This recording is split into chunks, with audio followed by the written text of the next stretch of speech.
Hello, I welcome you all on AC Plus platform, an online lecture platform of advanced engineering classes. तो हमने previous हमारे lecture के अंदर chapter number 3 start किया था जिसका नाम था types of estimate, contract and tenders. और उस लेक्चर के अंदर हमने एस्टीमेट क्या होता है, एस्टीमेट का रिक्वायरमेंट क्या है, और जब हम एस्टीमेट बनाते हैं तो किन किन चीज़ों की हमें रिक्वायरमेंट होती है, हमने ये डिस्कस किया था। एस्टीमेट बनाते दौरान हमें ड्राइंग्स, प्लान और स्पेसिफिकेशन, इन 3 चीज़ों की रिक्वायरमेंट होती है। और उन पे क्या क्वेश्चंस एग्जाम में एसएससी जेईई के अंदर या दूसरी जेईई एग्जाम्स के अंदर पूछे जा सकते हैं या जाते हैं, उन क्वेश्चंस को मैंने डिस्कस किया था। आज के इस लेक्चर में जो हम टॉपिक समझने जा रहे हैं वो है different types of estimate. Estimate कितने प्रकार के होते हैं और उन सभी एस्टीमेट की क्या कंडीशन है, कब उन एस्टीमेट को बनाया जाता है। अब अगर सपोज मैं सारे एस्टीमेट आपको एक साथ नाम देकर बता दूं, समझा दूं और उनकी डिटेलिंग बता दूं, ये तब भी थोड़ा सा वो हैप्पैज़ार्ड मैनर में होगा। मैं यहां पर आपको एस्टीमेट के टाइप्स इस तरह से बताऊंगा कि सारी चीजें आपके माइंड में क्लियर हैं, कुछ भी कंफ्यूजन ना हो।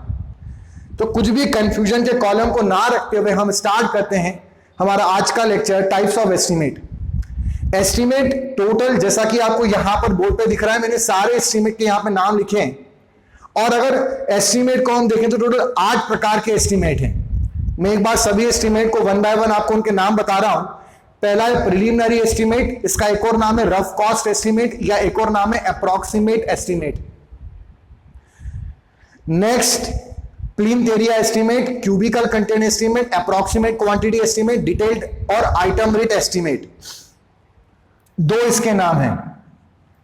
वहीं पर अगला एस्टीमेट है revised estimate, supplementary estimate, supplementary and revised estimate and annual repair and maintenance estimate.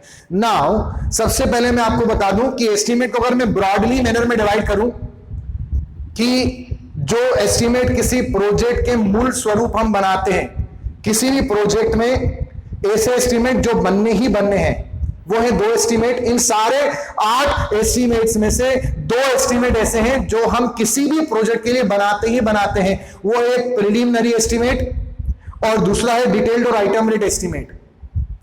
Preliminary estimate, जैसा कि आप सभी को पता है, इसको हम एडमिनिस्ट्रेटिव अप्रूवल के लिए बनाया जाता है। एडमिनिस्ट्रेटिव अप्रूवल को प्राप्त करने के लिए प्रिलिमिनरी एस्टीमेट बनाते हैं और टेक्निकल सैंक्शन और टेक्निकल अप्रूवल को प्राप्त करने के लिए डिटेल्ड या आइटम रेट एस्टीमेट बनाया जाता है।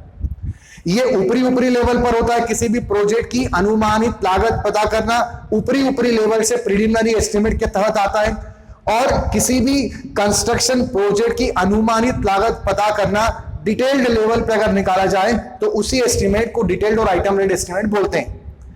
अब जब प्रिलिमिनरी एस्टीमेट बनाया जाएगा और अगर सर आपने बोला कि ये 2 ही एस्टीमेट मेन है, तो ये बाकी सारे एस्टीमेट कौन से हैं, तो मैं वही आपको समझाने जा रहा हूं कि जब हम प्रिलिमिनरी एस्टीमेट बनाते हैं तो अगर कोई बिल्डिंग प्रोजेक्ट है तो बिल्डिंग प्रोजेक्ट के लिए जब अप्रॉक्सीमेट वे में एस्टीमेट बनाया जाएगा, यानी बिल्डिंग प्रोजेक्ट के लिए जब प्रिलिमिनरी एस्टीमेट बनाया जाएगा तो उसी के 3 नाम और हो जाते हैं, और वही 3 नाम है प्लिंथ एरिया, क्यूबिकल कंटेंट और अप्रॉक्सीमेट क्वांटिटी एस्टीमेट। यानी कि हम ये भी बोल सकते हैं कि ये 3 एस्टीमेट अपने आप में एक एस्टीमेट के प्रकार हो गए, और ये 3 एस्टीमेट प्रिलिमिनरी एस्टीमेट के भी सब टाइप हो गए, परंतु they are only meant for the building project.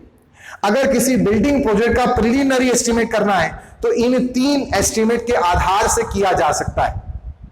और दूसरे अदर जो प्रोजेक्ट हैं जैसे irrigation, canal, culvert, road project and different many other projects, hostel building, school building, hospital building, इन सभी के लिए जो प्रिलिमिनरी एस्टीमेट होता है उसको करने का तरीका थोड़ा सा अलग होता है, जो कि मैं आपको ये जब डिस्कस करूंगा तब समझाऊंगा। तो आपको ये समझना है कि मेन एस्टीमेट कौन से, ये 2, और इसके अंतर्गत ये 3 आते हैं अगर बिल्डिंग की बात हो तो। वहीं पर ये जो सभी एस्टीमेट हैं ये स्पेशल कंडीशन में बनाए जाते हैं। मतलब ये जो एस्टीमेट यहां पर मैंने मेंशन कर रखे हैं ये स्पेशल कंडीशन के अंदर बनाए जाएंगे और किसी भी प्रोजेक्ट के लिए ये दो एस्टीमेट तो हम बनाते ही बनाते हैं, मतलब ये जनरल है, ये हम बनाते ही बनाते हैं, और ये स्पेशल कंडीशन के अंतर्गत बनाए जाएंगे। जैसे कि अगर कोई कंस्ट्रक्शन प्रोजेक्ट है और उसका वर्क स्टार्ट हो चुका है, कंस्ट्रक्शन प्रोजेक्ट स्टार्ट हो चुका है, तो अगर उसमें मटेरियल का हमारा एस्टीमेट पहले से तैयार होगा। अगर कोई कंस्ट्रक्शन प्रोजेक्ट चालू हो चुका है तो उसके चालू होने के पहले ही सबसे पहले प्रीलिमिनरी एस्टीमेट बना होगा, और उसके बाद उसका डिटेल्ड और आइटम रेट एस्टीमेट बना होगा, तभी एडमिनिस्ट्रेटिव अप्रूवल और टेक्निकल सैंक्शन अप्रूव हुआ होगा। और उसके बाद अगर मान लीजिए during the execution of project, जब वो कंस्ट्रक्शन प्रोजेक्ट हो रहा है उस दौरान अगर मटेरियल में कुछ डेविएशन आता है या एक्सपेंडिचर ज्यादा हो जाता है और सैंक्शन अमाउंट कम हो जाता है, या सैंक्शन अमाउंट ज्यादा हो जाता है, एक्सपेंडिचर एक्चुअल में जो होता है वो कम होता है, तो ऐसी कंडीशन में रिवाइज्ड एस्टीमेट बनाया जाएगा। अगर मान लीजिए कंस्ट्रक्शन प्रोजेक्ट में जितने भी वर्क थे हमने सारे इंक्लूड कर लिए, और during the execution of project owner बोलता है कि ये वाला एक वर्क, एडिशनल एक वर्क लेके आता है कि ये वाला वर्क भी कर लो, उस दौरान बीच में लेके आता है, मतलब कोई नया कार्य आ जाता है, कोई एक्स्ट्रा वर्क आ जाता है, तो फिर वहां सप्लीमेंट्री एस्टीमेट बनाते हैं। अगर कोई प्रोजेक्ट ऐसा है जिसमें कोई प्रोजेक्ट बीच में रुक गया, गवर्नमेंट का स्टे लग गया और उसको वापस से स्टार्ट करना है, तो फिर सप्लीमेंट्री एंड रिवाइज्ड एस्टीमेट बनेगा। और अगर कोई कंस्ट्रक्शन प्रोजेक्ट है जिसका बाद में रिपेयर और मेंटेनेंस भी करना है तो उसका भी एस्टीमेट बनाया जाएगा, और उसको हम रिपेयर एंड मेंटेनेंस एस्टीमेट के नाम से पढ़ते हैं। यानी कि इन सभी 8 एस्टीमेट में से 4 ऐसे हैं जो स्पेशल कंडीशन में बनेंगे, और ये हर बार बने जरूरी नहीं, बट ये 2 एस्टीमेट तो हर बार बनेंगे ही बनेंगे। इनके बिना किसी भी कंस्ट्रक्शन प्रोजेक्ट का एडमिनिस्ट्रेटिव अप्रूवल और टेक्निकल अप्रूवल प्राप्त नहीं होगा, और उसके बिना प्रोजेक्ट स्टार्ट नहीं होगा। और प्रिलिमिनरी एस्टीमेट करने के लिए किसी बिल्डिंग के लिए ये 3 एस्टीमेट होते हैं, मतलब ये 3 एस्टीमेट इसी के अंतर्गत आ जाते हैं, बट ये दे आर एस्टीमेट, इसलिए उनको टाइप्स ऑफ एस्टीमेट की कैटेगरी में अलग से काउंट भी किया गया है। यानी कि हम बोले कि 3 को अलग से भी समझ सकते हैं और 3 प्रिलिमिनरी के अंतर्गत आते हैं, ऐसी भावना को लेकर भी हम आगे बढ़ सकते हैं। आई होप आपको यहां पर 8 प्रकार के एस्टीमेट के बारे में थोड़ी सी इंफॉर्मेशन मिली होगी। नाउ अब मैं क्या करूंगा, इन सभी एस्टीमेट को डिटेल में बारीकी से जाके आपको समझाऊंगा, और कहां कहां से कैसे क्वेश्चन एग्जाम में पूछे जाते हैं उनके बारे में हम डिस्कस करेंगे। सबसे पहले मैं स्टार्ट करने जा रहा हूं हमारे 4 estimate, preliminary, plinth area, cubical content, approximate quantity and detailed and item rate estimate के बारे में हम डिस्कस करेंगे। तो आइए सबसे पहले हम स्टार्ट करते हैं प्रीलिमिनरी एस्टीमेट। तो सबसे पहला जो एस्टीमेट हम यहां पर स्टार्ट करने जा रहे हैं उस एस्टीमेट का नाम है प्रीलिमिनरी एस्टीमेट। इसके बारे में थोड़ा सा हमने बेसिक में समझा हुआ है। फर्स्ट एस्टीमेट,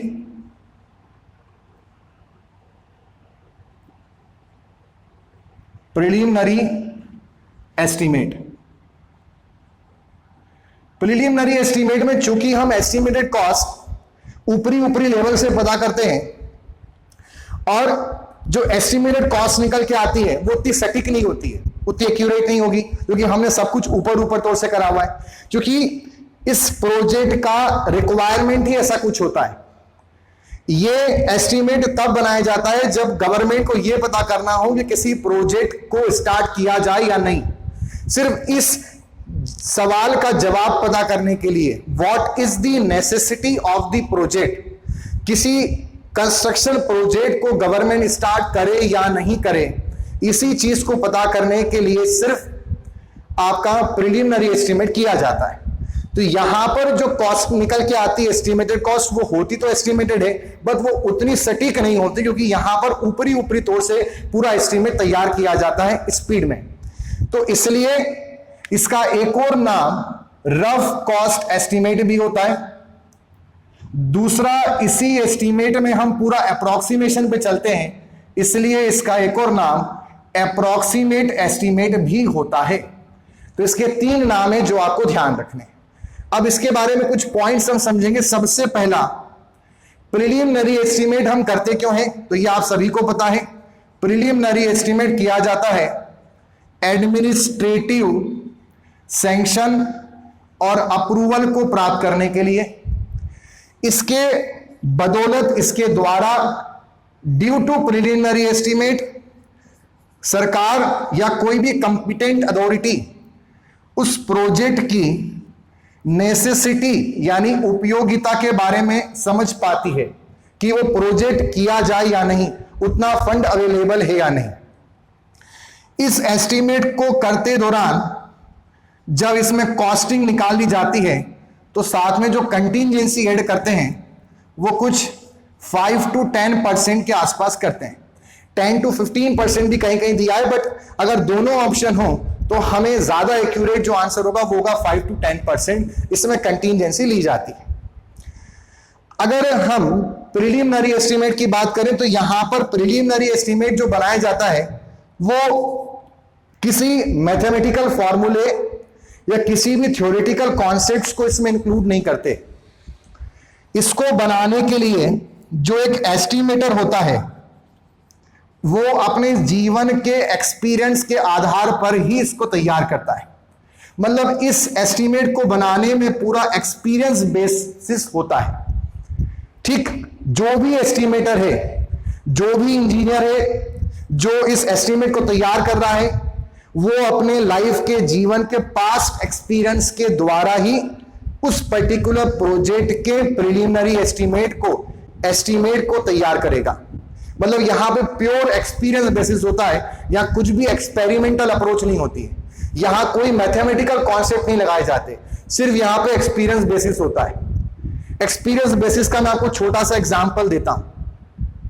छोटा सा एग्जांपल ये कि सपोज मान लो किसी व्यक्ति को अगर कोई सपोज मान लीजिए बाइक खरीदनी है, और अगर बाइक खरीदनी है और वो बाइक उसको जो खरीदनी है वो 110 सीसी की उसको बाइक खरीदनी है, तो अगर उसके फ्रेंड ने, अगर उसको पता करना है कि मुझे सपोज मान लो कोई व्यक्ति सोच रहा है कि यार मैं बाइक परचेस कर लेता हूं, और बाइक जब वो परचेस करने का सोच रहा है तो उसे ये पता है कि वो जो बाइक है किसी भी बजाज कंपनी की वो 110 सीसी की है, और उसको ये पता करना है कि यार मैं वो लूं या नहीं लूं। अभी कंफर्म नहीं कि वो ले ही लेगा, वो लेने नहीं जा रहा है, अभी सोच रहा है।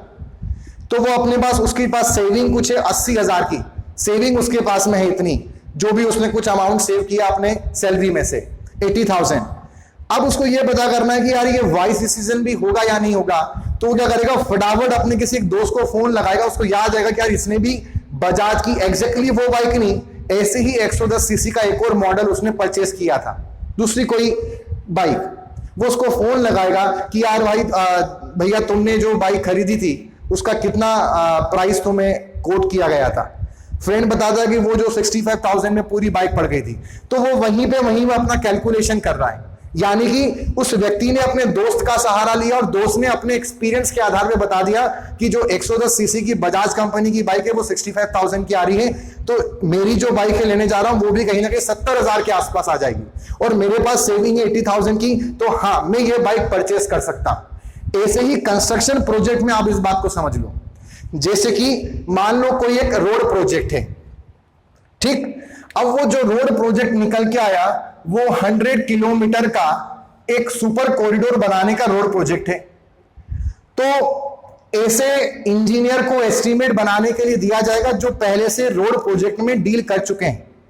उनको अपने पास्ट एक्सपीरियंस से पता होगा कि 1 किलोमीटर की रोड बनाने के लिए करीब 10 रुपए लगते हैं। अब 10 रुपए में बोल रहा हूं, बट ये आप उसको समझ लें, मजाक में ना लें, बात एग्जांपल के तौर पे आपको समझा रहा कि उन्होंने अपने एक्सपीरियंस से ये समझा कि 1 किलोमीटर की रोड बनाने में 10 रुपए लगते हैं। 100 किलोमीटर की जो रोड होगी अगर इसको बनाया जाएगा तो करीब 1000 रुपीज लगेंगे। तो ये रेडी हो गया यहां पर इस प्रोजेक्ट के लिए प्रिलिमिनरी एस्टीमेट के द्वारा एस्टीमेटेड कॉस्ट, जिसमें उन्होंने अपने एक्सपीरियंस का, पास्ट एक्सपीरियंस का इस्तेमाल करा। इस तरह से प्रिलिमिनरी एस्टीमेट में एस्टीमेटर अपने एक्सपीरियंस बेसिस से एस्टीमेटेड कॉस्ट को पता करता है। क्लियर है? तो आपको प्रिलिमिनरी एस्टीमेट का पर्पस क्या होता है वो समझ में आया। उसके 3 नाम मैंने आपको बताए, rough cost estimate, approximate estimate, contingency इसमें कितनी ली जाती है, और ये पूरा प्योर एक्सपीरियंस बेसिस पर होता है। दूसरी चीज, अब अगर मैं बात करूं प्रिलिमिनरी एस्टीमेट जो होता है वो किसी भी प्रोजेक्ट में सबसे पहले किया जाएगा, क्योंकि सबसे पहली चीज क्या होती है, किसी भी प्रोजेक्ट को चालू करना या नहीं करना, उसके लिए प्रशासनिक मंजूरी यानी एडमिनिस्ट्रेटिव अप्रूवल ही सबसे मेन होता है। तो एडमिनिस्ट्रेटिव अप्रूवल करने के लिए जो एस्टीमेट हमें चाहिए वही हमारा सबसे पहला एस्टीमेट होगा। इसलिए किसी भी कंस्ट्रक्शन प्रोजेक्ट की सबसे पहली स्टेज जो होती है उसमें सबसे पहले यही एस्टीमेट बनाएंगे, इसलिए इसे स्टेज 1 एस्टीमेट बोलते हैं। क्योंकि 2 एस्टीमेट बनने ही बनने हैं, एक तो प्रिलिमिनरी और एक डिटेल्ड। तो 2 चरण में काम होगा, तो पहले चरण में ये बना, दूसरे चरण में डिटेल्ड आइटम रेट बनेगा, इसलिए इससे स्टेज 1 बोल दिया और उसे स्टेज 2 एस्टीमेट बोल देंगे। तो इसे प्रथम चरण का प्राकलन भी कहा जाता है, स्टेज 1 एस्टीमेट। दूसरी चीज, अगर हम जब प्रिलिमिनरी एस्टीमेट बनाने जाते हैं तो सब पूरा अप्रॉक्सीमेट लेवल पे काम होता है, एक्सपीरियंस बेसिस पे काम होता है। तो किस तरह से होता है, वहां से भी कुछ क्वेश्चंस पूछे जाते हैं, हम उनको डिस्कस करने चलते हैं। यहां पर जो भी हमारे पास बिल्डिंग प्रोजेक्ट्स होते हैं, एक तो बिल्डिंग प्रोजेक्ट्स हो गए और दूसरा हमारे पास हो गया एक रोड प्रोजेक्ट, और कौन से प्रोजेक्ट हो सकते हैं, और हमारे पास हो सकता है इरिगेशन कैनाल का प्रोजेक्ट, और क्या हो सकता है, और हमारे पास कलवर्ट या ब्रिजेस, पुल या जो पुलिया होती है, पुलिया समझते हैं आप सभी लोग, पुलिया को इंग्लिश में बोलेंगे कलवर्ट। तो ब्रिजेस या कलवर्ट का प्रोजेक्ट हो सकता है। हो सकता है कि वो जो प्रोजेक्ट वो आपका किसी हॉस्टल बिल्डिंग का हो सकता है वो प्रोजेक्ट आपका किसी हॉस्पिटल बिल्डिंग का हो सकता है वो जो प्रोजेक्ट है वो किसी स्कूल बिल्डिंग का हो सकता है वो प्रोजेक्ट आपका वाटर सप्लाई सिस्टम का हो सकता है वो प्रोजेक्ट आपका सीवरेज डिस्ट्रीब्यूशन नेटवर्क का प्रोजेक्ट हो सकता है, सीवेज डिस्ट्रीब्यूशन नेटवर्क का वो प्रोजेक्ट हो सकता है। इतने प्रकार के अलग अलग प्रोजेक्ट हो सकते हैं। आपसे ये पूछा जाएगा एग्जाम में, जो मैंने पॉइंट डिस्कस करे वहां से कुछ चीजें पूछी जाएंगी और यहां से पूछेंगे आपसे कि अगर मान लो प्रिलिमिनरी एस्टीमेट कर रहे हैं ब्रिजेस और कलवर्ट का, तो किस बेसिस पे वर्कआउट करेंगे, किस बेसिस में वर्कआउट करेंगे। अब किस बेसिस का मतलब क्या होता है, जैसे मैंने आपको वो बाइक वाला एग्जाम्पल दिया या मैंने आपको भी रोड प्रोजेक्ट वाला एग्जांपल दिया था। तो यहां पे क्या होता है, पास्ट एक्सपीरियंस से जो एस्टिमेटर होगा, ब्रिज का प्रोजेक्ट हो, हॉस्पिटल का, हॉस्टल का, सीवरेज का, स्कूल का, कलवर्ट का, इरिगेशन का, वाटर सप्लाई का, रोड प्रोजेक्ट का, ये उसी एस्टिमेटर या उसी इंजीनियर को दिया जाएगा जिसने पहले किसी ऐसे प्रोजेक्ट में काम किया हो और उसको अपने पास्ट लाइफ के एक्सपीरियंस से, अपने वर्किंग एक्सपीरियंस से, थोड़े से नॉलेज से ये पता होगा कि 1 किलोमीटर की रोड कितने में बनती है, ठीक, और एक कोई पर्टिकुलर बिल्डिंग है तो उसमें 1 स्क्वायर फीट का प्लॉट कितने में रेडी होता है। हॉस्पिटल में पर बेड, एक बेड बनाने पे कितना खर्चा आता है, बेड बनाने की बात नहीं चल रही। उसने सपोज मान लो एक हॉस्पिटल तैयार करा होगा पास में कभी, और उस हॉस्पिटल में करीब 50 बेड होंगे, 50 बेड होंगे, और 50 बेड पर सपोज अगर खर्चा आया 5 लाख का बनाने का, तो उसको यह पता हो जाता है यहां से कि एक बेड पर 50 बेड का हॉस्पिटल तैयार करा 5 लाख में, तो उससे यह क्लियर हो गया कि एक बेड का जो खर्चा है वो करीब यहां पर आपका 50,000 रुपीज के आसपास आ जाएगा। मतलब एक बेड पे लगभग कितना खर्चा आ रहा है आपका, एक बेड पर 50,000 10,000 रुपीज, एक बेड पर आपका जो खर्चा आ रहा है वो 10,000 रुपीज का आ रहा है। अब अगर आगे उसे कोई प्रोजेक्ट मिलेगा हॉस्पिटल बिल्डिंग का, और उसे बोला कि आपको 100 बेड के लिए करना है, कितने के लिए करना है, 100 बेड के लिए, तो उसको पता कि एक बेड पे लगभग इतना खर्चा आता है। तो अगर उसी लोकेलिटी में वैसा ही हॉस्पिटल बनाना है, उसी क्वालिटी का, क्वालिटी भी मेन है और लोकेलिटी भी मेन है। आप ऐसा नहीं कर सकते कि आपने बड़ौदा के किसी हॉस्पिटल बिल्डिंग पर स्टडी की थी, उसका कुछ आपने रेट ले लिया और आप मुंबई में किसी हॉस्पिटल का रेट पता कर लोगे। आपने अगर मुंबई का रेट लिया है तो मुंबई के किसी हॉस्पिटल का ही आप रेट पता कर सकते हैं। लोकेलिटी सेम होना जरूरी है और नेचर, क्वालिटी और क्लास ऑफ वर्क भी सेम होना चाहिए, ठीक। तो यहां पर अगर मान लो 100 बेड की बात है, मालूम चला कि आपने किसी बड़े 5 स्टार हॉस्पिटल जो कि सुपर स्पेशलिटी हॉस्पिटल होता है वहां का रेट ले लिया, या किसी मोहल्ले क्लिनिक का आपने रेट ले लिया और उससे आप सुपर स्पेशलिटी हॉस्पिटल का रेट पता कर रहे हैं, तो वो पूरा गलत हो जाएगा। तो nature, quality, class of work भी सेम होना चाहिए और लोकेलिटी भी सेम होना चाहिए। अगर ये सब कुछ सेम है तो अगर एक बेड पे 10,000 का खर्चा आ रहा है तो 100 बेड बनाने तो करीब यहाँ पे 10 लाख का खर्चा आएगा, ये उसको मालूम चल गया। तो जब भी प्रीलिमिनरी एस्टिमेट बनाते किसी भी प्रोजेक्ट के लिए तो यहां पर बेड बेसिस, पर स्टूडेंट, पर बेड हॉस्टल में, यहां पर सीवरेज सिस्टम में पर head basis, per capita basis, या स्कूल बिल्डिंग में पर स्टूडेंट बेसिस, इस तरह से पूरे प्रीलिमिनरी एस्टिमेट को तैयार करते दौरान ये बात समझनी है कि हमें यहां पर यूनिट बेसिस पर वर्कआउट किया जाता है। पास्ट एक्सपीरियंस से एस्टिमेटर पर यूनिट बेसिस की कॉस्टिंग को पता लगा लेता है और फिर कितना यूनिट वो प्रोजेक्ट करना है उसका मल्टीप्लाई कर देगा, then he will get the estimated cost of the project. तो उसको फिर उस प्रोजेक्ट की एस्टिमेटेड कॉस्ट मिल जाएगी।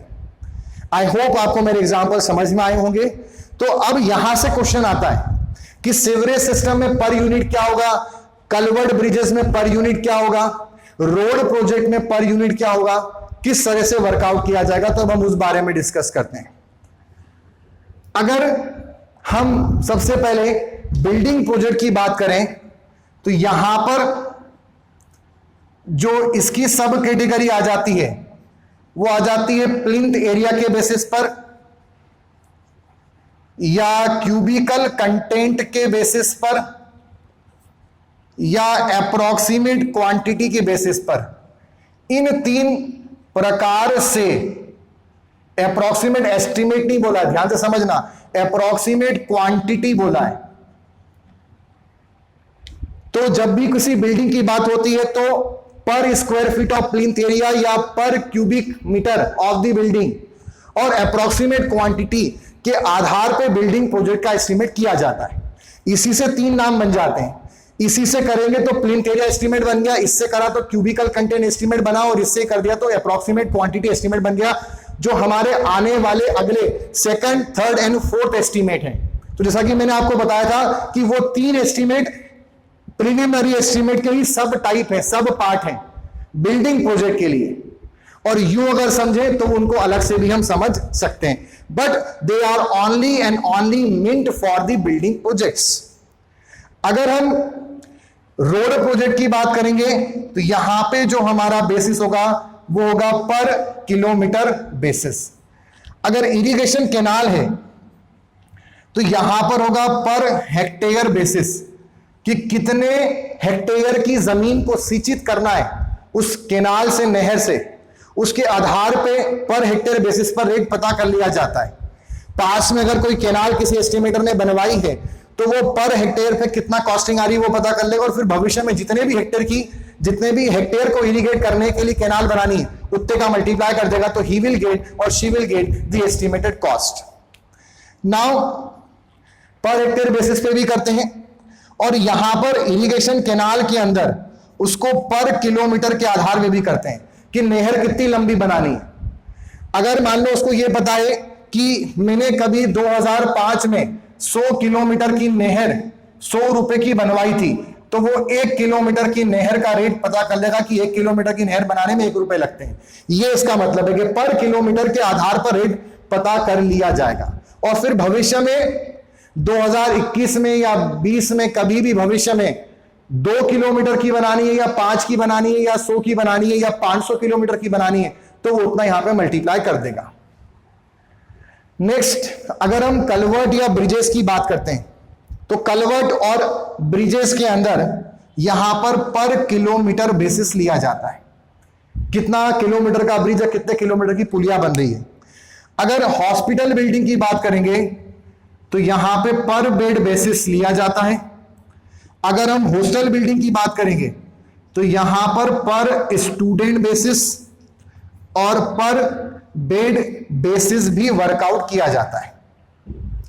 अगर हम स्कूल बिल्डिंग की बात करेंगे तो यहां भी पर स्टूडेंट बेसिस वर्कआउट किया जाता है। अगर हम वाटर सप्लाई स्कीम की बात करेंगे तो यहां पर जो वर्कआउट होता है वो पर कैपिटा होता है। एक व्यक्ति को ट्रीटेड वाटर सप्लाई करने के लिए कितना कॉस्टिंग आती है, एक व्यक्ति पे, प्रति व्यक्ति कितनी कॉस्टिंग आ रही है, उस हिसाब से इसमें कैलकुलेशन चलता है। तो यहां पे पर कैपिटा वर्कआउट होता है। और कभी कभी पर कैपिटा के अलावा पर क्यूमेक भी चलता है, कितना क्यूमेक पानी ट्रीट करना है। सीवरेज सिस्टम में प्रति व्यक्ति ना करते हुए जनरली प्रति क्यूमेक चलता है, कितने क्यूमेक का सीवेज हमें ट्रीट करना है, क्योंकि सीवेज हम किसी को दे नहीं रहे, सीवेज हम कॉलोनी से कलेक्ट करते हुए और उसको डिस्पोजल साइट तक ले जाते हुए पहले उसको ट्रीट किया जाएगा। तो कितना क्यूमेक का सीवेज ट्रीट करना है उसके अकॉर्डिंग यहां पर वर्कआउट किया जाता है।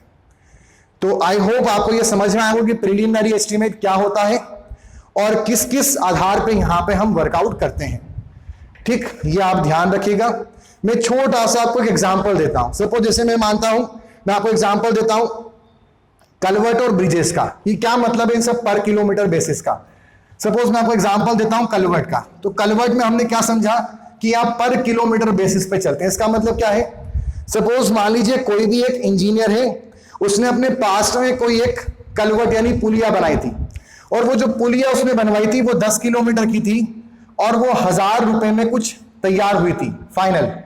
तो उसको ये समझ में आ गया कि 1 किलोमीटर की जो कॉस्टिंग है वो 100 रुपीज आती है। ये हो गया कि उस एस्टिमेटर को अपने एक्सपीरियंस से, पास्ट एक्सपीरियंस से ये पता है कि किसी भी पुलिया को बनाने में लगभग, वो जो पुलिया बनी थी उस पुलिया को बनाने में 100 रुपीज पर किलोमीटर का, प्रति किलोमीटर का खर्चा आया है। अब अगर मान लो उसी लोकेलिटी में वैसी ही क्वालिटी की दूसरी कलवर्ट बनानी है, लोकेलिटी क्वालिटी मस्ट है, उसी सिमिलर कलवर्ट बनानी है, और अगर वो अब इस बार 5 किलोमीटर की बनानी है तो उसको कंफर्म हो जाएगा कि अगर 1 किलोमीटर 100 रुपए का है तो 5 किलोमीटर कितने रुपए में तैयार हो जाएगी, 500 रुपए में। इस तरह से उसने नया जो प्रोजेक्ट था एक कलवर्ट का, जो कि पुराने किसी उसी लोकेलिटी में बनी वैसी ही कलवर्ट का रेट प्रति किलोमीटर हमें पता था, तो हमने नए प्रोजेक्ट का एक अनुमानित लागत, एक एस्टिमेटेड कॉस्ट पता कर लिया, जिसमें कि हमने कोई भी मैथमेटिक्स, कैलकुलेशन, थ्योरेटिकल कॉन्सेप्ट्स का कोई इस्तेमाल नहीं करा। सिर्फ पास्ट एक्सपीरियंस के आधार पे, पर किलोमीटर के बेसिस के आधार पे हमने एक नए प्रोजेक्ट का एस्टिमेटेड कॉस्ट पता कर लिया ऊपरी लेवल से, और इसी प्रकार के एस्टिमेट को प्रिलिमिनरी एस्टिमेट कहा जाता है। इस तरह से एक प्रिलिमिनरी एस्टिमेट की प्रणाली होती है, इस तरह से प्रिलिमिनरी एस्टिमेट किया जाता है। इसी प्रकार से आप इन सभी के लिए भी समझें। अब हम नेक्स्ट समझने चलते हैं। तो हमारा प्रिलिमिनरी एस्टिमेट जो है वो यहीं पे कंप्लीट होता है, और अब हम आगे फर्दर मूव ऑन करते हैं हमारे सेकंड एस्टिमेट के अंदर। अब सेकंड, थर्ड एंड फोर्थ हमारा जो एस्टिमेट होगा वो होगा plinth area, cubical content, approximate quantity estimate. इन तीनों को स्टार्ट करने से पहले मैं आपको ये बता दूं कि ये तीनों माइंड में रखिए, this all 3 are the sub type of the preliminary estimate. चलिए, but they are mainly for the building project. अब हम स्टार्ट करते हैं सबसे अगला हमारा नेक्स्ट, प्लिंथ एरिया एस्टिमेट।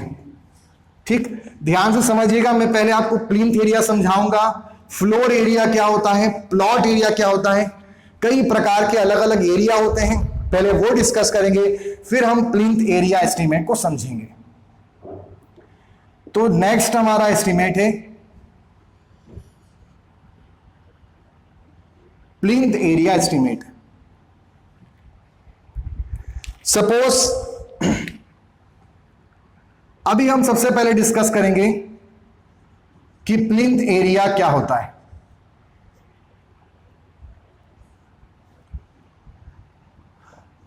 हमारे पास एक कोई प्लॉट है,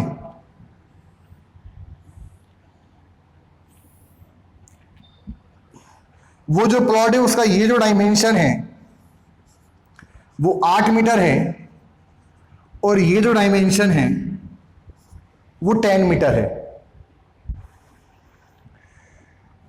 यहां पर इतने इतने में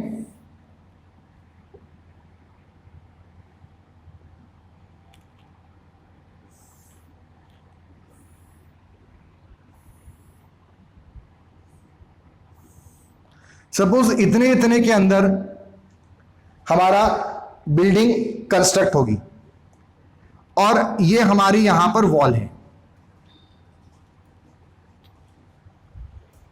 यहां पर अंदर ऐसे कुछ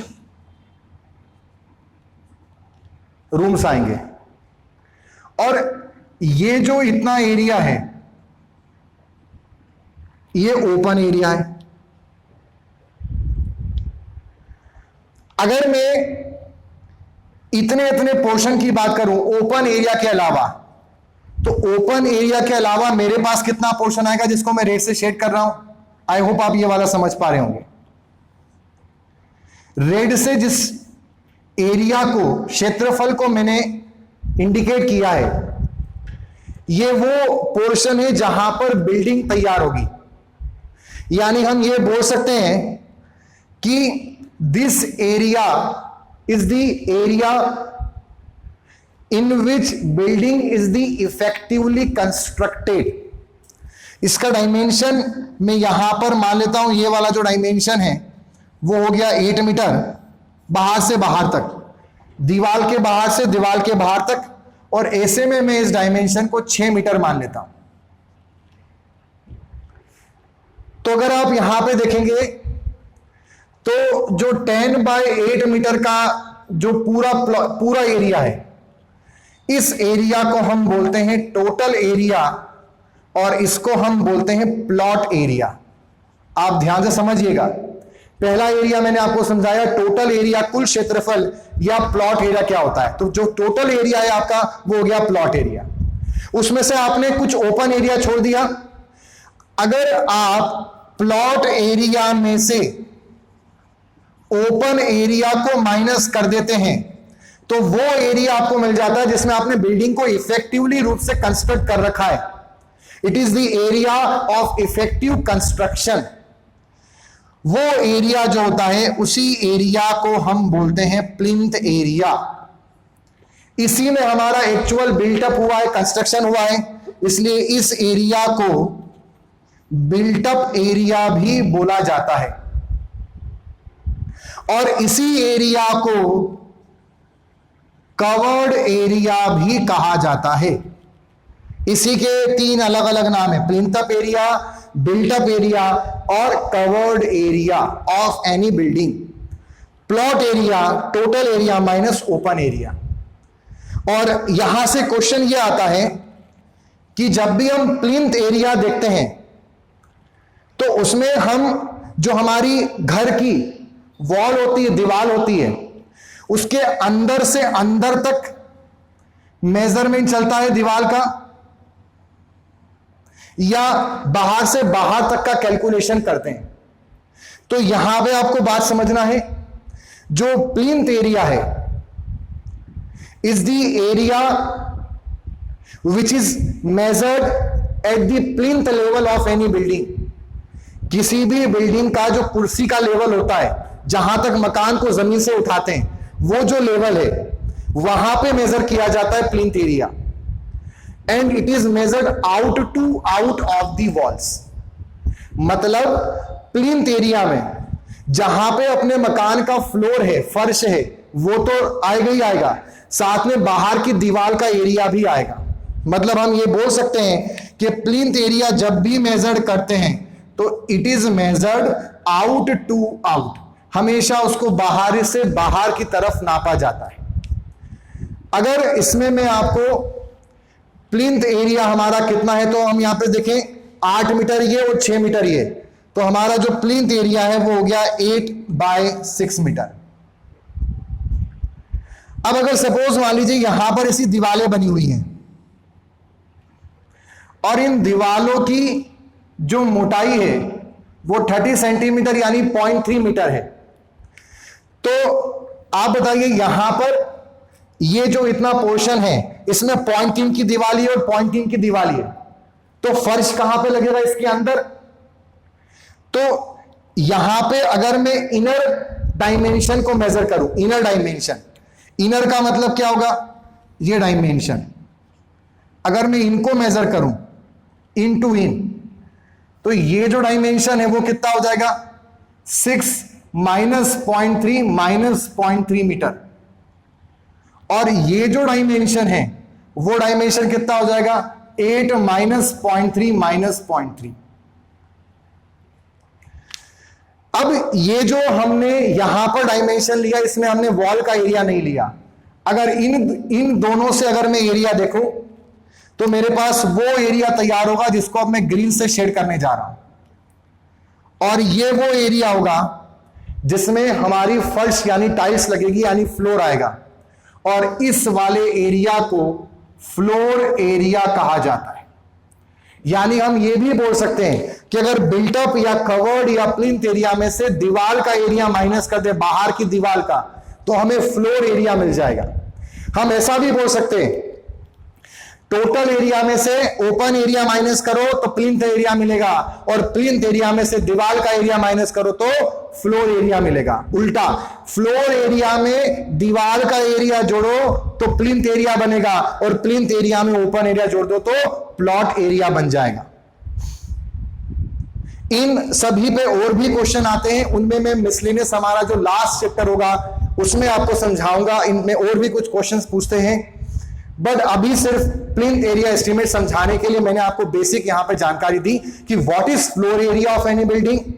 अच्छा, फ्लोर एरिया में दीवार का एरिया हम लेंगे या नहीं लेंगे? नहीं लेंगे। यानी ये कैसे मेजर करेंगे? इन टू इन। और प्लिंथ एरिया में दीवार का एरिया होगा नहीं होगा? होगा। और वो कैसे मेजर करेंगे? Out to out of the wall at any plinth of any building. सभी को इतना क्लियर है? अगला यहां से क्वेश्चन आता है कि जब भी हम प्लिंथ एरिया कंसीडर करते हैं तो उसमें मकान के बाहर जो बालकनी होती है उस बालकनी को इंक्लूड करते हैं कि नहीं करते हैं? तो हम बालकनी को इंक्लूड नहीं करते। कौन कौन से ऐसे पोर्शन हैं जिनको हम यहां पर प्लिंथ एरिया के अंदर इंक्लूड नहीं करते? तो प्लिंथ एरिया के अंदर ओपन एरिया नहीं आएगा, और क्या क्या चीजें नहीं आएंगी हम वो डिस्कस करते हैं। तो जो प्लिंथ एरिया होता है उसमें जो भी आपका बालकनी है वो इंक्लूड नहीं किया जाएगा। जो भी आपका कैंटिलीवर प्रोजेक्शन होगा अलग से बाहर निकला हुआ छज्जा जो होगा उस छज्जे को भी इंक्लूड नहीं किया जाएगा। प्लिंथ एरिया के अंदर कोर्टयार्ड भी इंक्लूड नहीं करते। प्लिंथ एरिया के अंदर वरांडा भी इंक्लूड नहीं करते। अब देखिए, वरांडा जो होता है और कोर्टयार्ड जो होता है इनमें बड़ी दुश्मनी है, इनमें थोड़ा सा गेमिंग हो जाती है, एग्जाम के अंदर थोड़ा सा कंफ्यूजन होता है।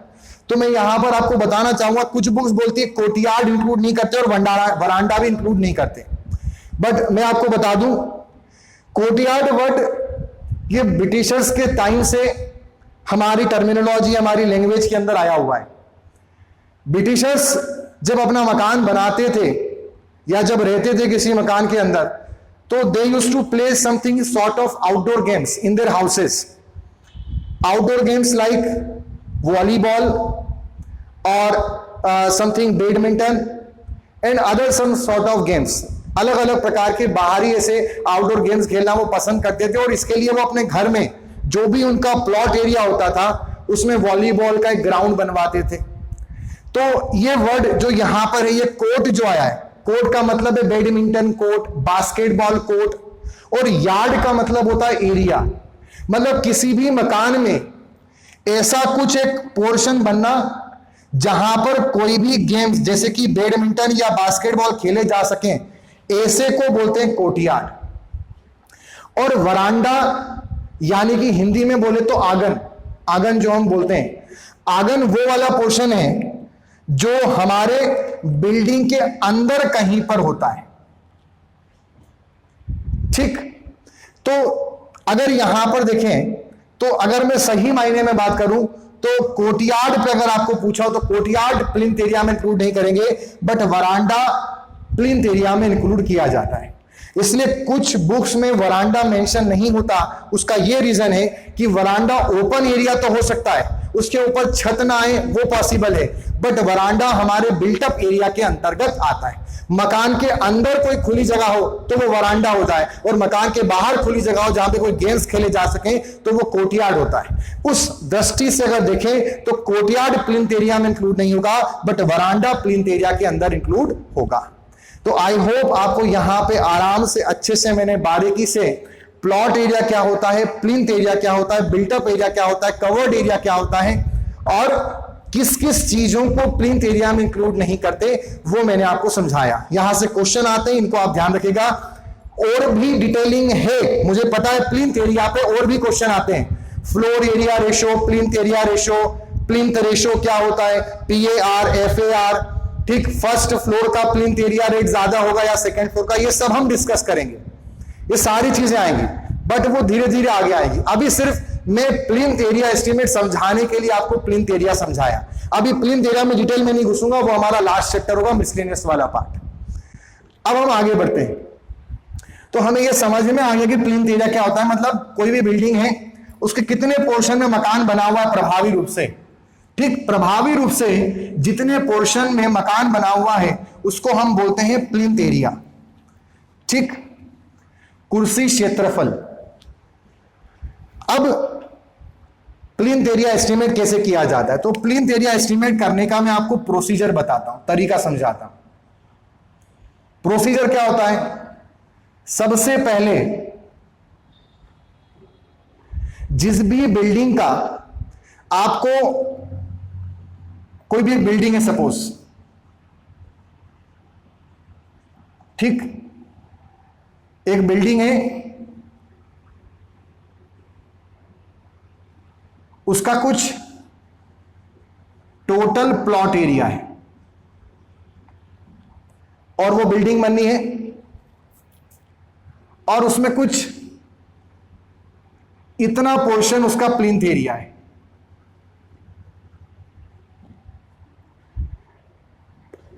इस बिल्डिंग का हमें प्रिलिमिनरी एस्टीमेट के द्वारा, प्लिंथ एरिया एस्टीमेट के द्वारा एस्टीमेटेड कॉस्ट पता करना है। तो सबसे पहले क्या करना है, आप उस बिल्डिंग का प्लिंथ एरिया पता करो, कितना उसका प्लिंथ एरिया है, either in square metre, either in square feet, आप वो पता करें, और हेक्टेयर। दूसरा स्टेप 2, उसी आसपास की लोकेलिटी में उसी की क्वालिटी की अगर कोई बिल्डिंग बनी है, आपको दिख रही है, तो उनसे जाके आप प्लिंथ एरिया रेट पता करो। उस बिल्डिंग को बनने में जो अनुमानित लागत लगी है, कितना अमाउंट लगा है, rupees per square metre of plinth area. किसी बिल्डिंग के 1 स्क्वायर मीटर के प्लिंथ एरिया को बनाने के लिए कितना लागत लगी है, ये पता करना, और वो कहलाएगा उस बिल्डिंग का प्लिंथ एरिया रेट। और लास्ट स्टेप 3rd आ जाएगी कि जो भी वो बिल्डिंग थी जिसका आप पता करना चाह रहे थे, ये हमारी एक कोई न्यू बिल्डिंग थी जिसका हमें प्लिंथ एरिया पता है और उसका हमें एस्टिमेटेड कॉस्ट निकालना है। तो प्लिंथ एरिया एस्टिमेट मेथड के द्वारा उसका जो एस्टिमेटेड कॉस्ट होगा वो हो जाएगा plinth area of this new building multiplied by the plinth area rate of the adjoining building which is in the same locality and is constructed with the same quality. ठीक, तो एक ऐसी building जिसका हमें प्लिंथ एरिया रेट पहले से पता हो, उसमें हम प्लिंथ एरिया का मल्टीप्लाई कर देंगे तो हमें उस बिल्डिंग का एस्टिमेटेड कॉस्ट मालूम चल जाएगा। तो इस तरह से हम किसी भी बिल्डिंग का, किसी भी एक बिल्डिंग का हम एस्टिमेटेड कॉस्ट पता कर सकते हैं, है ना। मैं एक बार और आपको ब्रीफिंग कर देता हूं। हमारे पास एक प्रोजेक्ट है, इसका हमें एस्टिमेटेड कॉस्ट पता करना है। टोटल प्लॉट एरिया है, उसमें से कुछ ओपन एरिया छोड़ दिया, बाकी remaining is the plinth area. ये बिल्डिंग बनने वाली है और इसका एस्टिमेट कॉस्ट पता करना है। और उसका सबसे पहले आप क्या करें, स्टेप नंबर 1, आप उस बिल्डिंग का जो बनने वाली है उसका प्लिंथ एरिया कितना है वो पता कर लें। फिर पास में बाजू में कोई बिल्डिंग पहले से बनी हो उसी क्वालिटी की, सपोज मान लो आप 3 स्टोरी का मकान बना रहे हैं, तो वैसी 3 स्टोरी का पास में अगर कोई मकान बना हुआ है तो उसका 1 स्क्वायर मीटर का प्लिंथ एरिया तैयार करने में कितने रुपए लगे, वो कहलाएगा उस बिल्डिंग का प्लिंथ एरिया रेट। उस पहले से कंस्ट्रक्टेड बिल्डिंग का प्लिंथ एरिया रेट पता कर लें और उस पुरानी बिल्डिंग का प्लिंथ एरिया रेट जो कि बन चुकी थी उसका नई जो बनने वाली बिल्डिंग है उसका प्लिंथ एरिया से मल्टीप्लाई कर दें, we will get the estimated cost. Now अब हम इस पर एक समझने के लिए एक एग्जांपल ले लेते हैं, ठीक, ताकि आपको ये चीज समझ में आ जाए किस तरह से प्लिंथ एरिया एस्टिमेट किया जाता है। इसको समझने के लिए एक मैं छोटा सा एग्जांपल ले लेता हूं। सपोज मान लीजिए कि एक प्लॉट है, उस प्लॉट का डायमेंशन है 10 मीटर बाय 8 मीटर और इसमें इसका जो ओपन एरिया है वो है 20% इस बिल्डिंग का, और इसकी जो कंस्ट्रक्शन कॉस्ट आई थी इस बिल्डिंग की वो करीब आई थी 2 लाख रुपीस।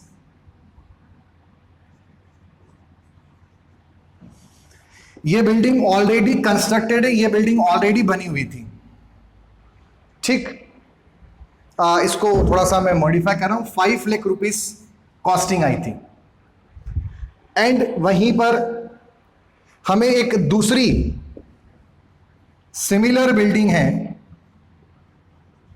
उस सिमिलर बिल्डिंग उसी प्रकार उसी क्वालिटी की बनने जा रही है। एक प्रोजेक्ट तैयार होने जा रहा है बिल्डिंग का जिसका डायमेंशन है 10 बाय 10 मीटर और उसका जो ओपन एरिया है इट विल बी 30%। तो कितनी उसकी कॉस्टिंग आएगी ये हमें पता करना है प्लिंथ एरिया एस्टीमेट के द्वारा। तो सबसे पहले ये जो बिल्डिंग अभी बनने जा रही है, पहले इसका हम क्या निकालें, फर्स्ट ऑफ ऑल इस वाली बिल्डिंग का हम प्लिंथ एरिया निकालते हैं। तो प्लिंथ एरिया कैसे निकालेंगे आपको पता है, plot area minus open area,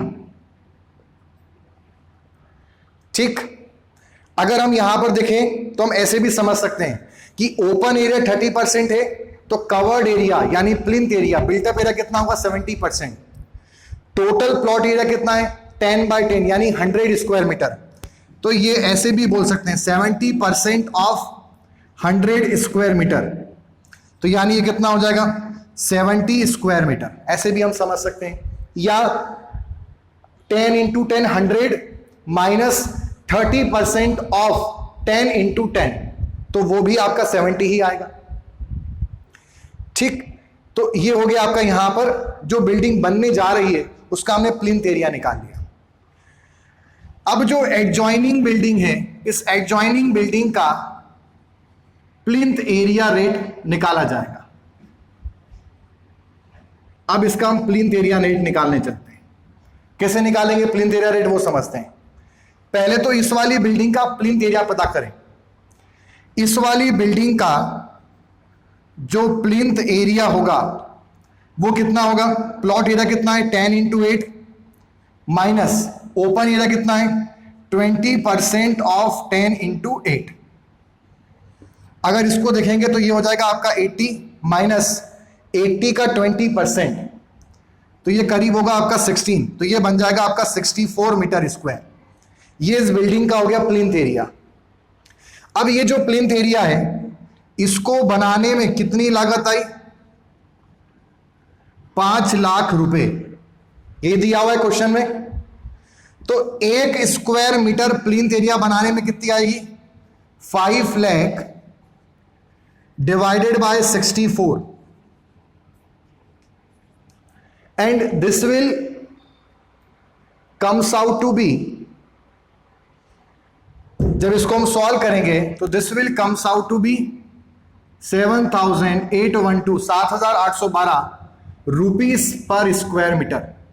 this is the plinth area rate of this building जो कि पहले से बनी है। अब हमें इस बिल्डिंग की कॉस्टिंग निकालनी है। कौन सी कॉस्टिंग निकालनी है? एस्टिमेटेड कॉस्ट, प्रिलिमिनरी एस्टिमेट के द्वारा, प्लिंथ एरिया एस्टिमेट के द्वारा। तो क्या करना पड़ेगा? कोई बिल्डिंग जो पहले से बनी है उसके प्लिंथ एरिया रेट में जो बिल्डिंग आप बनाने जा रहे हैं उसके प्लिंथ एरिया को मल्टीप्लाई कर देंगे। ये बिल्डिंग हमें बनानी है जिसका प्लिंथ एरिया है 70, और उसी के पास में पड़ोस में एक बिल्डिंग बनी है, उसका प्लिंथ एरिया रेट कितना आया? मतलब अगर उसी लोकेलिटी में एक बिल्डिंग बनाते हैं सिमिलर उस पैटर्न की, तो उसको बनाने में पास में करीब 7,812 रुपए एक स्क्वायर मीटर को रेडी करने के लिए आए थे। और अब हमें जो करना है वो 70 स्क्वायर मीटर रेडी करना है। तो जब हम इसको मल्टीप्लाई करेंगे 7,812 into 70, then this will comes out to be rupees 5,46,875 rupees. तो हम ये बोल सकते हैं कि अगर एक बिल्डिंग जिसका प्लॉट एरिया 10/8 था, 20% ओपन एरिया था, उसको बनने में 5 लाख रुपए लगे, तो बाय दी पास्ट एक्सपीरियंस एक ऐसी बिल्डिंग जो उसी लोकेलिटी में बनने जा रही है, सिमिलर बिल्डिंग जिसका प्लॉट एरिया 10/10 है, 30% ओपन एरिया है, उसको बनने में करीब 5,46,875 रुपीज करीब लगेंगे। ये यहां से क्लियर होता है। नाउ तो आई होप आपको क्लियर हुआ होगा कि किस तरह से हम प्लिंथ एरिया एस्टिमेट करते हैं। नेक्स्ट हम आगे बढ़ते हैं। हमारी अगली जो मेथड है वो है cubical content estimate. Cubical content estimate भी प्रिलिमिनरी एस्टिमेट के अंतर्गत आता है और ये भी बिल्डिंग प्रोजेक्ट के लिए होता है। अब आप बोलोगे सर फिर बिल्डिंग के लिए जब हमारे पास प्लिंथ एरिया एस्टिमेट है तो हम क्यूबिकल कंटेंट पे क्यों जा रहे हैं? तो बेटा इस बात को आपको ऐसे समझना है कि ये हमारे पास अलग अलग प्रकार की मेथड है। अगर हमारे पास कोई बिल्डिंग है तो हम उसका प्रिलिमिनरी एस्टिमेट प्लिंथ एरिया के आधार पे भी कर सकते हैं, क्यूबिकल कंटेंट के आधार पे भी कर सकते हैं, अप्रोक्सीमेट क्वांटिटी के आधार पे बात कर सकते हैं। और इसको आप इस तरह समझे कि प्रचलन के आधार पे बात होती है। हो सकता है कि नॉर्थ रीजन, अगर हम नॉर्थ रीजन की बात करें इंडिया में तो शायद वो प्लिंथ एरिया बेसिस पे करते हो, साउथ जोन की बात करेंगे तो शायद वो क्यूबिकल कंटेंट बेसिस की बात करते हैं। तो ये जनरल यूज के आधार पे 3 में ऑप्शन है हमारे पास, तीनों में से कुछ लोग कोई सा ले लेते होंगे, कुछ लोग कोई सा कर लेते होंगे, कुछ लोग आपका अप्रोक्सीमेट क्वांटिटी के आधार पे कर लेते हो। इस तरह इसको समझना, ये नहीं कि जब एक है तो फिर दूसरा हम क्यों कर रहे हैं। हम ऐसे भी कर सकते हैं। मतलब अगला जो हमारे पास है वो हो जाएगा क्यूबिकल कंटेंट एस्टिमेट।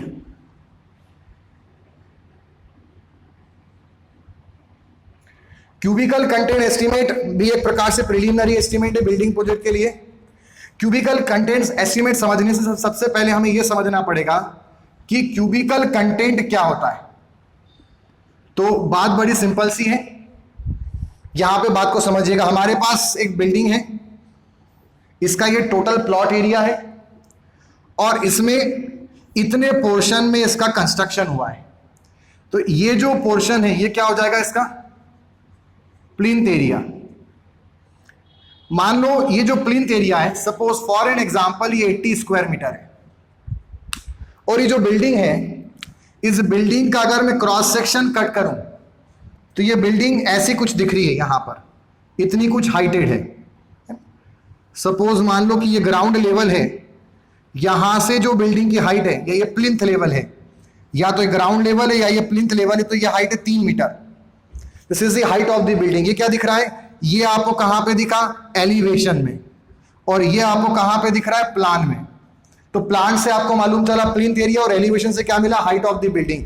अगर किसी भी बिल्डिंग के कुर्सी क्षेत्रफल में प्लिंथ एरिया में उस बिल्डिंग के आप हाइट को मल्टीप्लाई कर दोगे तो एरिया मल्टीप्लाइड बाय हाइट क्या हो जाएगा? Cubical content. ठीक, मतलब घन मात्रा, ऐसा भी हम बोल सकते हैं। तो हाइट ऑफ द बिल्डिंग कितना हो गया? 3 मीटर। तो ये कितना आ जाएगा यहां पे? 240 cubic metre. This 240 cubic metre is the cubical content of this building. कि उस बिल्डिंग का लगभग वॉल्यूम कितना है, उसमें अंदर हवा भी आ रही है, नो, बट क्यूबिकल कंटेंट को इस तरह से डिफाइन किया जाता है। प्लिंथ एरिया या बिल्टअप एरिया या covered area of the building multiplied by the height of the building, वो हो गया क्यूबिकल कंटेंट। अब क्यूबिकल कंटेंट एस्टीमेट से मतलब आपको यहां से यह समझ में आया कि हम किसी भी बिल्डिंग का क्यूबिकल कंटेंट निकाल सकते हैं। कैसे निकालेंगे वो तरीका आपको बताया। अब क्यूबिकल कंटेंट एस्टीमेट से किस तरह से हम प्रिलिमिनरी कॉस्ट, अप्रोक्सीमेट कॉस्ट निकालते हैं, उसको समझने चलते हैं। चलिए, तो इसकी भी हमारे पास 3 स्टेप्स हैं। स्टेप को ध्यान से समझिएगा। सपोज हमारे पास कोई एक बिल्डिंग है, उस बिल्डिंग का हमें प्लिंथ एरिया पता है, ठीक। साथ में हमें उस बिल्डिंग की हाइट कितनी है ये भी पता है, ठीक। मतलब एक कोई न्यू प्रोजेक्ट हमारे पास आया, एक ऐसी बिल्डिंग हमें किसी लोकेलिटी में बनानी है, एक नया प्रोजेक्ट आया, उसका प्लिंथ एरिया और हाइट हमें दोनों चीज पता है कि हमें लोकेलिटी में एक बिल्डिंग बनानी है जिसके प्लिंथ एरिया इतना और उसका हाइट इतना हमें रखना है। तो हम क्या करेंगे, सबसे पहले उस बिल्डिंग का क्यूबिकल कंटेंट पता करेंगे क्यूबिक मीटर के अंदर। कैसे पता करेंगे? Plinth area multiplied by the height of the building. अगली जो हमारी स्टेप 2 होगी, उसी सेम लोकेलिटी में, उसी सेम क्वालिटी के साथ अगर कोई बिल्डिंग वैसी की वैसी, मान लो उतनी हाइट की, अगर ये 3 मंजिला बनानी है तो पहले से 3 मंजिला उसी लोकेलिटी में अगर कोई बिल्डिंग बनी हुई है तो उस बिल्डिंग का हमें क्यूबिकल कंटेंट रेट पता करना होगा। And what is cubical content rate? It is the amount required in constructing per cubic meter of any building. किसी बिल्डिंग का 1 क्यूबिक मीटर क्यूबिकल कंटेंट बनाने में कितनी लागत आई, उसको उस बिल्डिंग का क्यूबिकल कंटेंट रेट बोलेंगे। जो पहले से कोई बिल्डिंग बनी है उसका ये पता किया जाएगा उसी लोकेलिटी में। एंड खाली एक स्टेप और बची है प्रिलिमिनरी एस्टीमेट से एस्टीमेट कॉस्ट निकालने के लिए। अब क्या करना है, आपको उस बिल्डिंग का एस्टीमेटेड कॉस्ट निकालनी है क्यूबिकल कंटेंट एस्टीमेट के द्वारा। तो कुछ भी नहीं करना है, जो नया प्रोजेक्ट था जो बनने जा रहा है, उस बिल्डिंग का जो क्यूबिकल कंटेंट है उसको पड़ोस में बनी हुई एक सेम क्वालिटी और सेम लोकेलिटी के जो बिल्डिंग है उसका जो क्यूबिकल कंटेंट रेट आपको यहां से मालूम चला है, रुपीस पर क्यूबिक मीटर, दोनों को आपस में मल्टीप्लाई कर दें, you will get the estimated cost by preliminary estimate method using cubical content estimate. Cubical content estimate के द्वारा आपके पास उसकी एस्टिमेटेड कॉस्ट निकल के आ जाएगी, ठीक। तो आई होप आपको क्यूबिकल कंटेंट एस्टिमेट समझ में आया होगा। नेक्स्ट, अब हम अगला एस्टिमेट स्टार्ट करते हैं। नेक्स्ट अगला जो हमारे पास एस्टिमेट है वो है अप्रोक्सीमेट क्वांटिटी एस्टिमेट।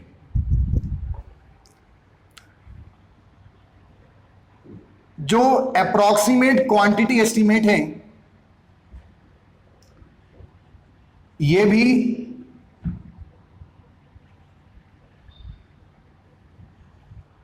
आपका एक प्रकार से टाइप ऑफ प्रिलिमिनरी एस्टिमेट ही है फॉर बिल्डिंग प्रोजेक्ट। एक बिल्डिंग प्रोजेक्ट के लिए यह भी प्रिलिमिनरी एस्टिमेट है। इसमें क्या करते हैं, जो भी एक कंस्ट्रक्शन प्रोजेक्ट है उसमें जितने भी अलग अलग वर्क आते हैं, कार्य आते हैं, कौन कौन से कार्य, जैसे अर्थवर्क इन एक्सकेवेशन, जैसे कि डीपीसी वर्क, जैसे कि प्लास्टरिंग वर्क, जैसे कि Poynting work and so on. या जो भी अलग अलग आपके एलिमेंट्स होते हैं, जैसे कि बीम, कॉलम, वॉल, लिंटेल, इन सब के नंबर काउंट कर लेते हैं। या तो ऐसे कर सकते हैं या मेनली इसको फॉलो करते हैं कि नक्शे को देखकर ये पता कर लेते हैं कि उस बिल्डिंग में कितनी बीम्स बनने वाली है, कितने कॉलम लगने वाले हैं, कितने दीवार आने वाली है, कितनी लिंटेल लगने वाली है। और यहां पर यह पता होता है पास्ट एक्सपीरियंस से कि एक बीम को बनाने में लगभग, कोई एक एवरेज साइज की बीम को बनाने में लगभग इतनी कॉस्टिंग आती है, नॉर्मल कॉलम को बनाने में इतनी कॉस्टिंग आती है, वॉल को बनाने में इतनी कॉस्टिंग आती है, लिंटेल को बनाने में इतनी कॉस्टिंग आती है। और उस रेट और नंबर को आपस में मल्टीप्लाई करते जाएंगे और फाइनल जो पूरी कॉस्ट आएगी उस सबको जोड़ देंगे, तो यहां पर हमें एस्टिमेटेड कॉस्ट मिल जाएगी बाय कंसीडरिंग और calculating the approximate quantity of different elements. एक बिल्डिंग में जितने भी डिफरेंट एलिमेंट्स आते हैं उनका ऊपरी ऊपरी तौर से नंबर जोड़कर और उनमें कितनी लागत लगती है लगभग, वहां से हम एस्टिमेटेड कॉस्ट को पता कर सकते हैं। तो this is the approximate quantity estimate. ठीक, तो हमें यह कंफ्यूज नहीं होना है कि सर बिल्डिंग प्रोजेक्ट के लिए प्रिलिमिनरी एस्टिमेट करने के लिए हमारे पास plinth area, cubical content, approximate quantity भी। मैंने बोला दिस आर दी 3 अप्रोचेस, 3 अलग अलग मेथड्स हैं। आपको जो सुटेबल लगे वो आप यूज कर लो। इंडिया के किसी रीजन में प्लिंथ एरिया चलता होगा तो किसी में क्यूबिकल कंटेंट, तो कहीं पर अप्रॉक्सीमेट क्वांटिटी।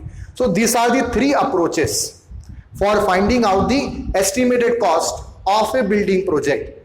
ठीक, नाउ तो यहां पर हमारा प्रिलिमिनरी एस्टिमेट कंप्लीट होता है और उसके 3 सब पार्ट भी कंप्लीट होते हैं। अब हम आगे बढ़ते हैं, हमारा नेक्स्ट एस्टिमेट जिसको हम बोलते हैं डिटेल्ड और आइटम रेट एस्टिमेट।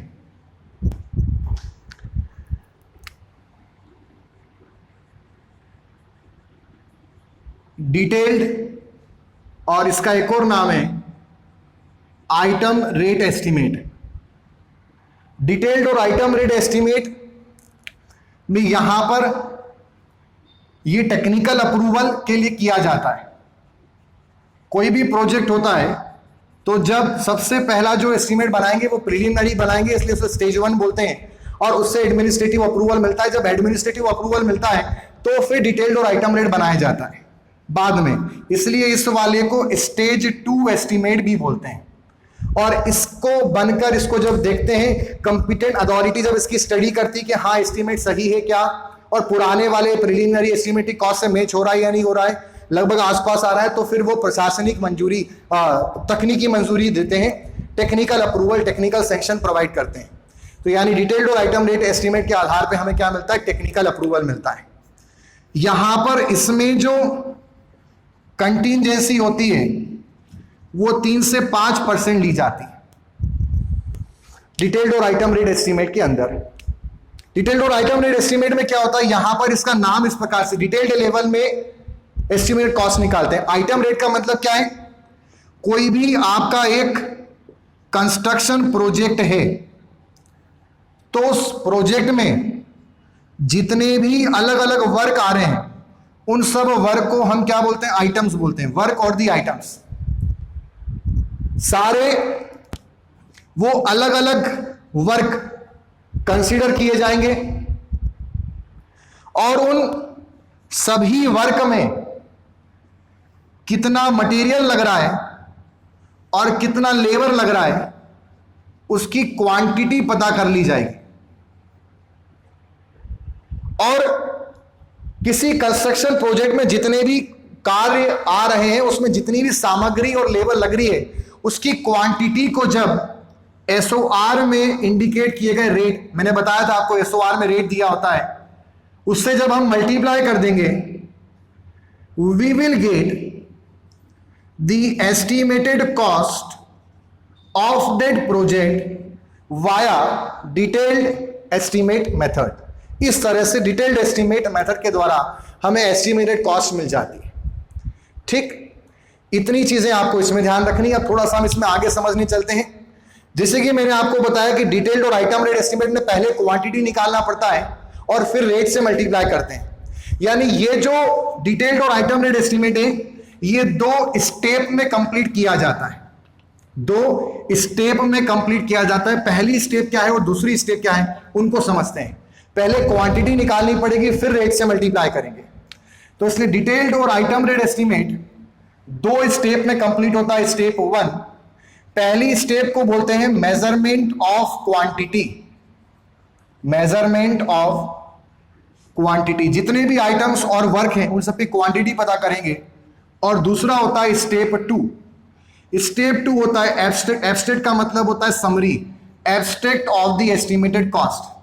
जब क्वांटिटी आपकी स्टेप 1 में निकल कर आ गई, एसओआर से रेट का मल्टीप्लाई करो, you will get the cost, और यहां पर कॉस्ट सामने निकल के आ जाएगी। तो ये कॉस्ट का पूरा एक समरी होगी, ब्यौरा होगा, संक्षेप में आ जाएगा सब कुछ। एब्स्ट्रैक्ट का मतलब होता है समरी या सारांश। तो abstract of the estimated cost. ठीक, यहां पर भी क्वेश्चन आता है कि एब्स्ट्रैक्ट ऑफ एस्टिमेटेड कॉस्ट यानी एईसी क्या चीज है। एईसी क्या चीज है वो आपको पता है, और क्यूएससी के अंदर एईसी क्या है वो आपको यहां से समझ में आएगा। तो मेजरमेंट ऑफ क्वांटिटी का जो फॉर्म होता है उसका लेआउटिंग क्या होती है, फॉर्मेट क्या होता है, वो मैं आपको बताने जा रहा हूं। यहां पर पहले वाले में यहां पे लिखा होता है सीरियल नंबर, देन यहां पे लिखा होता है डिस्क्रिप्शन ऑफ आइटम और पर्टिकुलर ऑफ आइटम, देन लिखा होता है नंबर, देन लिखा होता है लेंथ, विड्थ, हाइट, देन लिखा होता है क्वांटिटी, यूनिट ऑफ क्वांटिटी भी इसमें मेंशन कर सकते हैं। और यहां पर लिखा होता है एक रिमार्क। रिमार्क किस पर्पस के लिए होता है आपको मैंने बताया था पहले चैप्टर नंबर 1 में। रिमार्क क्रॉस चेक पर्पस के लिए होता है कि सेंटर लाइन या long wall short wall method से आपने जो भी यहाँ कैलकुलेशन करी है वो कुछ गलत तो नहीं है। या कोई अगर मान लो आप जूनियर इंजीनियर है और आपने ये एस्टिमेट बनाया और आपके ऊपर जो सुपरिंटेंडेंट इंजीनियर या असिस्टेंट इंजीनियर या सी है अगर वो उसको चेक कर रहे हैं तो वो पूरा ना घुसे उसमें, ऊपर ऊपर से अगर यहाँ पे कैलकुलेशन भी देख लेंगे तो उन्हें क्लियर होगा कि हाँ किस तरह से आपने करा है, कुछ मिस्टेक तो नहीं करी है। वहीं पर एब्स्ट्रैक्ट ऑफ एस्टिमेट कॉस्ट का जो फॉर्मेट है वो कैसा होता है, एईसी का फॉर्मेट कैसा होता है, यहां पर होता है सीरियल नंबर, दूसरा यहां पर आता है आपका डिस्क्रिप्शन ऑफ आइटम्स और पर्टिकुलर्स ऑफ आइटम जैसा कि यहां पे था। उसके बाद इसमें आता है यूनिट्स ऑफ मेजरमेंट क्या है, जैसे कि सपोज मान लो ब्रिक है तो यूनिट्स ऑफ मेजरमेंट क्या हो जाएगा आपका यहां पे नंबर। देन उसके बाद यहां पर आता है क्वांटिटी, फिर आता है यहां पर यूनिट्स ऑफ पेमेंट क्या है, फिर यहां पे मेंशन होता है दर, उसका रेट कितना है, प्रति 100 ईंट का रेट कितना है मार्केट में, या प्रति कुंटल सरिये का रेट कितना है वो यहां पर मेंशन होगा। और फिर क्वांटिटी को रेट से मल्टीप्लाई कर देंगे तो we will get the cost. यहां पर जितने भी आपके मटेरियल हैं या लेबर हैं या जो भी अलग अलग कार्य हैं उन सब की कॉस्ट यहां पे निकल के आ जाएगी, अलग अलग वर्क की। उन सब कॉस्ट को हम जोड़ देंगे तो वो हमें मिल जाएगी cost of material and labours for different work. किसी भी कंस्ट्रक्शन प्रोजेक्ट में जितने भी कार्य होने वाले हैं उन सब में लगने वाली सामग्री और लगने वाली लेबर की इतनी कॉस्टिंग लगभग आ रही है। इस वाली कॉस्ट में कंटिंजेंसी को ले लिया जाएगा, इस वाली कॉस्ट का 3 से 5%, साथ ही उसमें लमसम चार्जेस आपको पता होंगे जो हमने डिस्कस किए थे, इलेक्ट्रिफिकेशन का 8%, वाटर सप्लाई का 8%, प्लम्बिंग का 8%, इलेक्ट्रिक फैन का 8%, ठीक, वो यहां पे जोड़ दिया जाएगा। साथ में यहां पर आएगा कॉन्ट्रैक्टर्स प्रॉफिट जो कि 10 से 15% of the cost of material labour होता है। साथ ही साथ जोड़ा जाएगा वर्क चार्ज एस्टैब्लिशमेंट जो कि टेम्पररी स्टाफ की सैलरी होती है, ये बता चुका हूं मैं, डिस्कस कर चुका हूं। कितना होता है वर्क चार्ज एस्टैब्लिशमेंट, 1.5 से 2%, 3 से 5%, 8% electrification, plumbing 8%, sanitation 8%, electrification 8%, electric fan 4%। Contractor profit 10 से 15%, वर्क चार्ज एस्टैब्लिशमेंट हो जाता है आपका 1.5 से 2%। एंड नेक्स्ट अगला आता है वाटर चार्जेस। वाटर चार्जेस होते हैं आपके 1 से 1.5%। ये हो गया आपका 1.5 से 2%, ये हो गया 1 से 1.5% के आसपास।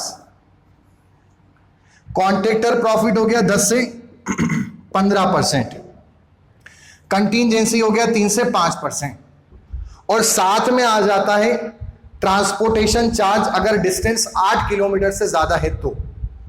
इन सबको जब जोड़ देंगे, this plus this plus this plus this and plus this plus this, so we will finally get the final estimated cost of that project using detailed और item rate estimate।